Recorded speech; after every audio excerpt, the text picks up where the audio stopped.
Hello everybody, my name is Carl39. Welcome back to another video. Today in this one I'll be doing my reaction to the ban list itself that dropped earlier this morning. Now, this is actually kind of a later reaction because I was at a regional when this happened. I know this was kind of a weird timing for them to release the ban list. I know YCS Philadelphia was happening, but I was at a regional when this happened. So this actually won't be the first time I'm seeing this list. So in this video, I'm just gonna be kind of going over my thoughts on the ban list and what the meta is going to look like after the ban list as well. So without further ado, let's get straight into my thoughts. One, terrible time for the ban list to come out. Why would you release it when there's a YCS happening? I don't know. I just found that to be very, very, very weird. I don't know why they did that. Just a weird time. You could have just probably waited until like Tuesday to release it, even like tomorrow, or no, not tomorrow, even like Monday. I just felt like this was a very weird time to drop the list. But onto the cards themselves, we're going to start off with Cyberstein. I think Cyberstein was probably a really good hit because every time Cyberstein actually came up, it was either for like bullshit shenanigans with like Exterio or Planet like cards, or it was an FTK card. So I think this was probably a good hit, especially since like the Super Heavy Samurai stuff was able to search Cyberstein and maybe do their own FTKs as well. I think personally this was a very good hit to start off us here.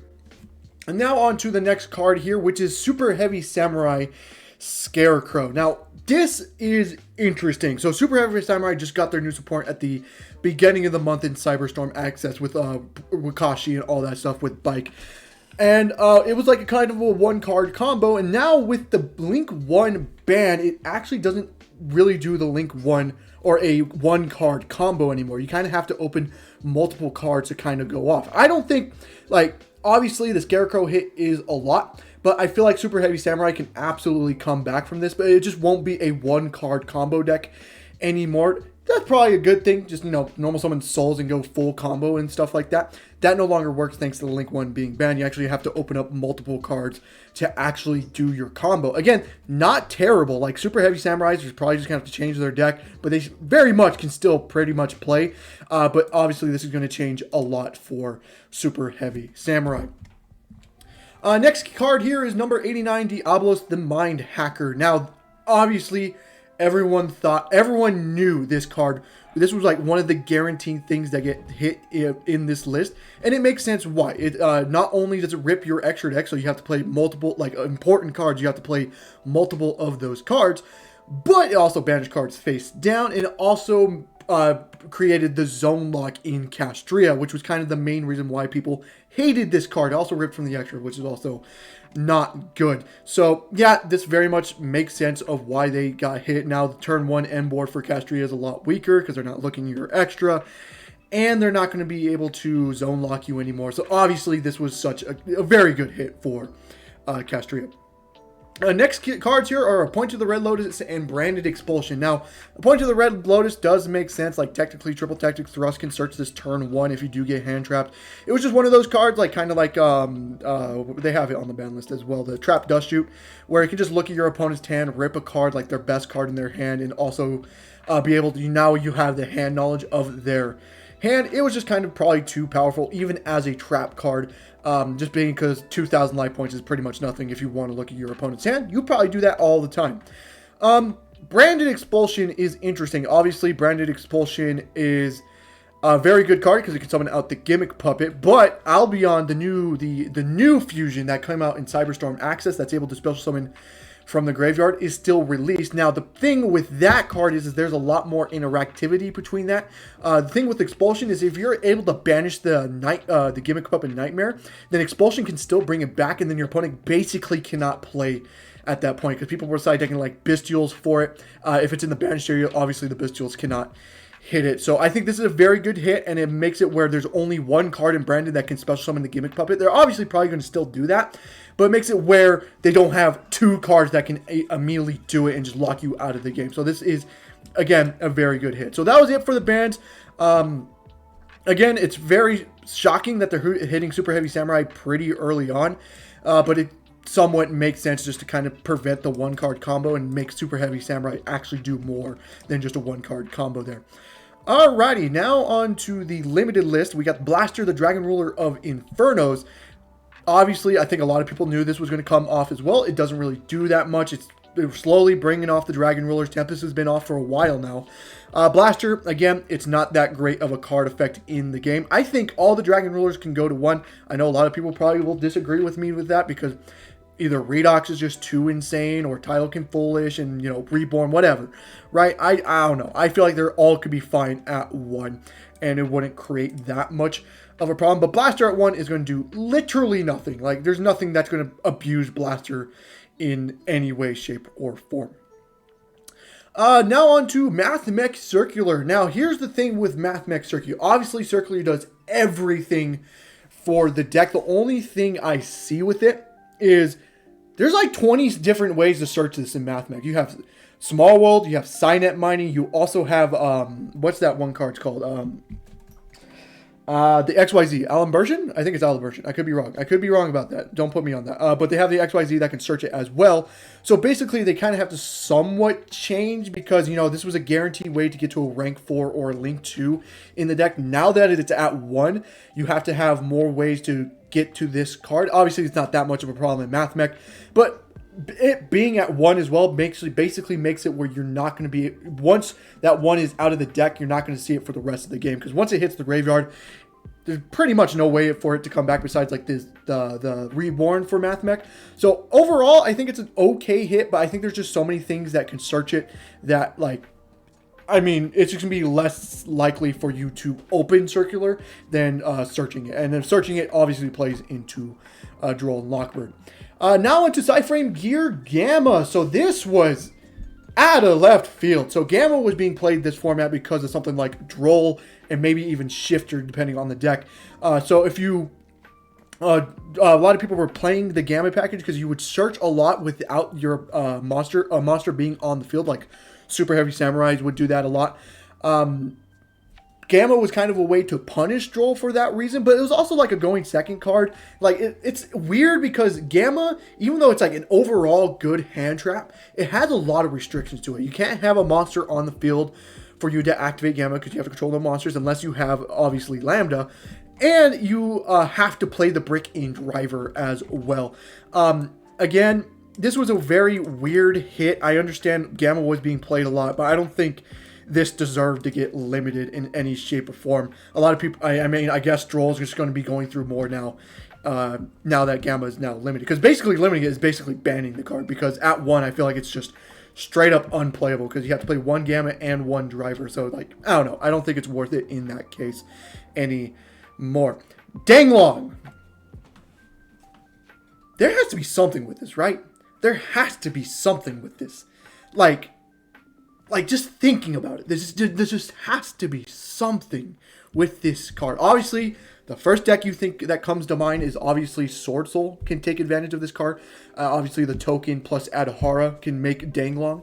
But I feel like this can be played outside Sword Soul. I feel like there has to be something with it. I think a lot of people are going to be trying to figure out how to break Danglong. Obviously, since it can search a counter trap if you want to, but it doesn't even need to search the counter trap. You can search whatever Yangzing, right, and then dump any worm. Like, there has to be something with this card. I feel like there is something to this. I'm glad it's off. Because I do like synchro monsters in Yu-Gi-Oh, like Chaos Ruler. I know Chaos Ruler probably will never come off, but Danglong, I'll take Danglong. Yeah, obviously, we have to do a lot of testing, but I think Danglong is something that actually might be worth playing in this next format. We just got to figure it out. Next thing up is Castria Riseheart. So, now that Mind Hacker is banned and Riseheart is at 1, the turn 1 end board for Cash isn't real. So, this is what my thought process is obviously Mind Hacker's gone, so no more zone locks for Castria. So, and now Riseheart's at 1, so it eliminates the follow-up of Riseheart's. So, I feel like Castria might be not that good going first, because you kind of have to determine what you want to end on. You're probably most likely ending on Shang or Riseheart, but even that plays into, I mean, it doesn't, that does play into Nibiru. Like, that was kind of the main focus, was maybe make a Riseheart pass. Like, I think, I know at 1, obviously they're still going to get the macro, and they have things like Birth to recycle it and stuff like that. But I don't know. I feel like at 1 plus the Mind Hacker being banned, I feel like that is probably fine. Like it probably puts Cash a little bit down. It's probably still a good deck, but I feel like it is at 1 a lot more outable compared to, you know, Mind Hacker and all that stuff. But I still think Cash is probably the best deck, or not the best deck maybe, but still one of the best decks in the format. Next thing up is Purely Delicious Memory. Now, when I immediately thought of this, I was like, this just kills the deck, right? Like, there's no way you can play Purely without Delicious Memory being at 3. Because Delicious Memory was the only, like, way for you to make Noir turn 1, because Plump was able to attach the spells from Graveyard and stuff like that. Now you either, like, because the thing with Purely is they don't have a guaranteed way to search a quick play. They have the Purlily, the one that can mill 3 and then add 1. But again, if you whiff, it doesn't add anything. And now that Delicious Memory is at 1, it's a highly unlikely scenario that you're actually seeing it off that. Same thing with My Friend Purely that can search.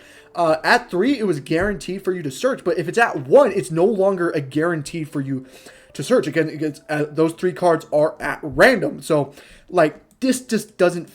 This feels wrong. This feels like they're completely killing off Purely. I understand, like, Purely is a good deck, you know, the Noir being unaffected and stuff. But a lot of people were figuring out outs to it. Like, I think it was, like, the 3rd, maybe 4th best deck in the format. Like, Super Heavies and Cash had the outs to it. So, I don't know. I feel like having Delicious Memory at 1 basically just kills the deck, because you can't really have a guaranteed way to make Noir turn 1 unless you just draw like a shit ton of quick plays.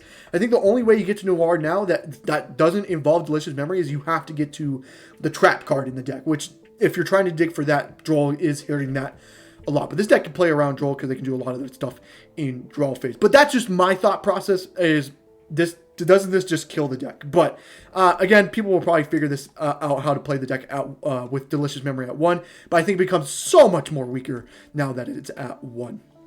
And then, of course, Naturian Sacred Tree as our last limit card here.